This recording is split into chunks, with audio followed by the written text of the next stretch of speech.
Some of you are comfortable to have Uhuru Kenyatta finance a candidate for us to defeat Ruto. Some of you say, hata kama ni umbwa, hata kama ni mosquito, bora Ruto aende. Meaning you are ready to replace Ruto with someone worse. You don't mind replacing Ruto with someone worse. Meaning you don't care for Kenya. You just hate the person who is occupying the presidency. Now, I don't like Ruto for many reasons.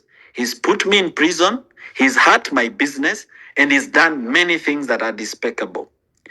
However, hate is not an agenda. Hate is not a vision. When we go to the Kenyan people, we just can't tell them that we only hate the president.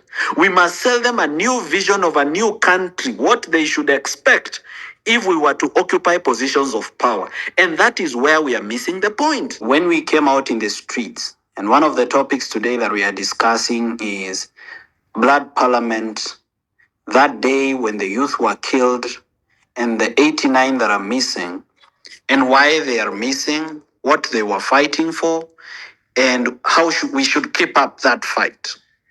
Now, these people are fighting for good governance. They were fighting for an end to corruption. They were fighting for a reduction of wastage of government spending. They were opposed to the lavish lifestyle of politicians while people are poor, people are suffering in hospitals, people are unable to manage basic education. Now, if you look at the state of our country today, you realize that we still have a very corrupt government. So that did not change by the Gen Zs going to the street. It has not changed. We still have very heavy corruption and questions. We have never had an audit of the national debt. We've not had justice for the victims who are injured, some who may never walk again, some who may never see again, some who tear gas has exploded on them. So these people gave the ultimate sacrifice. But with the corrupt government, we are unable to give them justice. Apart from that, we seem to be forgetting that we also have a very corrupt opposition, which is also compromised by the government. And I don't know why we forget. I don't know whether we have a short memory or whether we just have a high affinity for bad leadership.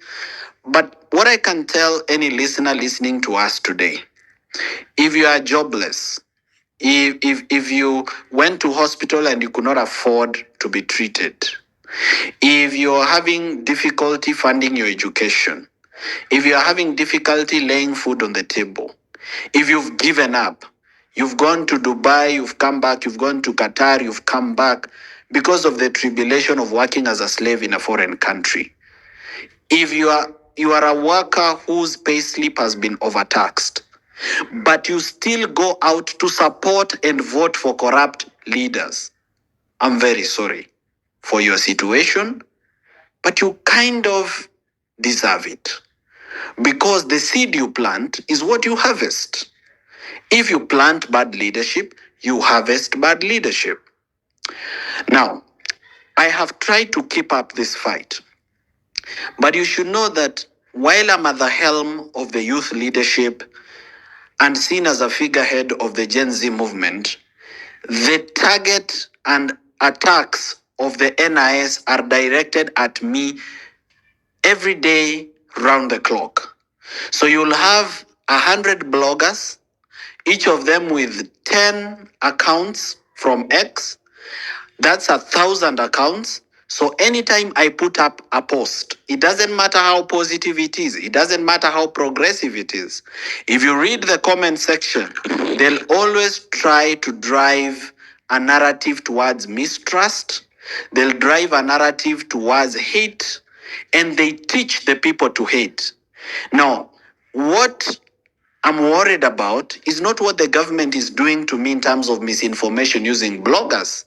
What I'm worried about is you people that I'm fighting for are not my support system. You don't have my back. You don't defend me. So I'm left exposed. And as I'm exposed, I'm attacked from all directions. Just recently, a blogger said that my KRA case disappeared so that I can work with the government. That's a lie. It's not true. 17 days ago, I received a letter from KRA, which I'm ready even to table here on this space. which asked me to pay 27 million shillings, 26 million in VAT and 1 million in income tax. Money that I don't have, that I don't even know where I'm going to get from. But I sat down with my accountants and lawyers. We did our audited book of accounts. We are challenging that tax assessment in court. So the fact that I don't speak about my problems consistently does not mean I'm not going through problems. And sometimes when I speak about the problems I'm going through as an individual, you call me a crybaby. When I don't talk about them, you say I'm compromised. So I'm damned if I do, I'm damned if I don't. But I've maintained this word that I promised you, which is consistency. I promised you that I will be consistent, that I will never be corrupt, that I will never be compromised. And I've never been compromised. I've not received a penny from Ruto's government. I've never met anybody from Ruto's government to accept any appointment.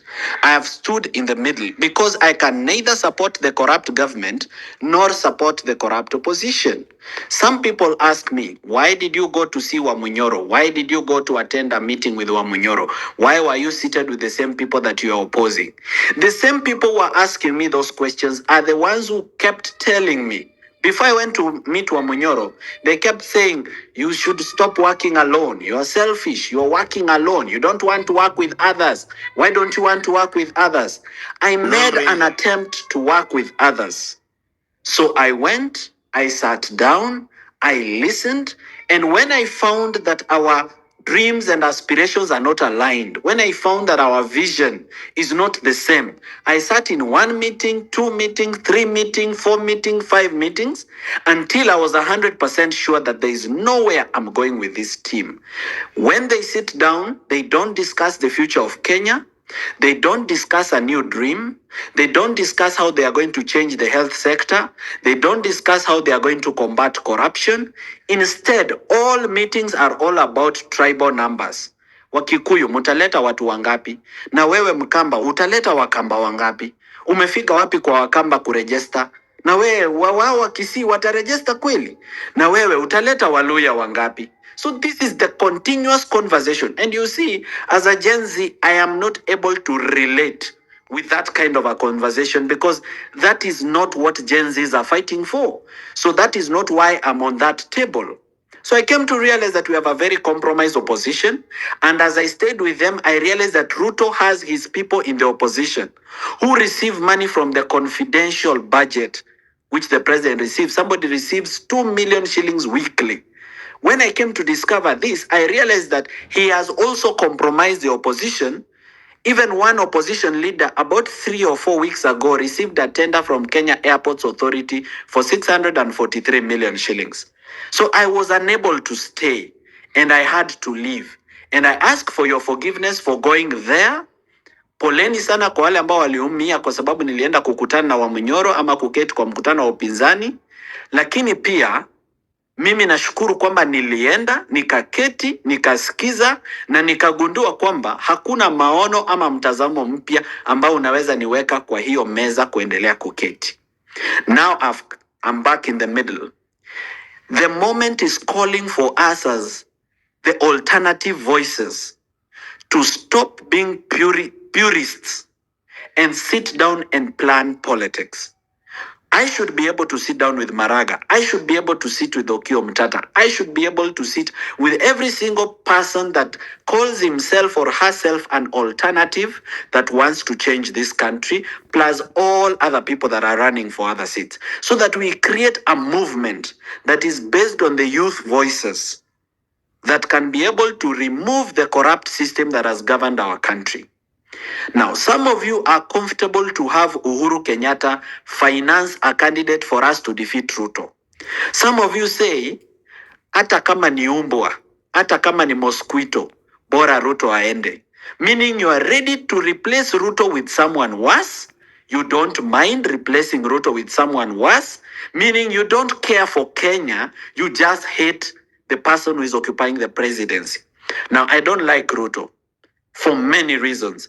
He's put me in prison, he's hurt my business, and he's done many things that are despicable. However, hate is not an agenda. Hate is not a vision. When we go to the Kenyan people, we just can't tell them that we only hate the president. We must sell them a new vision of a new country, what they should expect if we were to occupy positions of power. And that is where we are missing the point.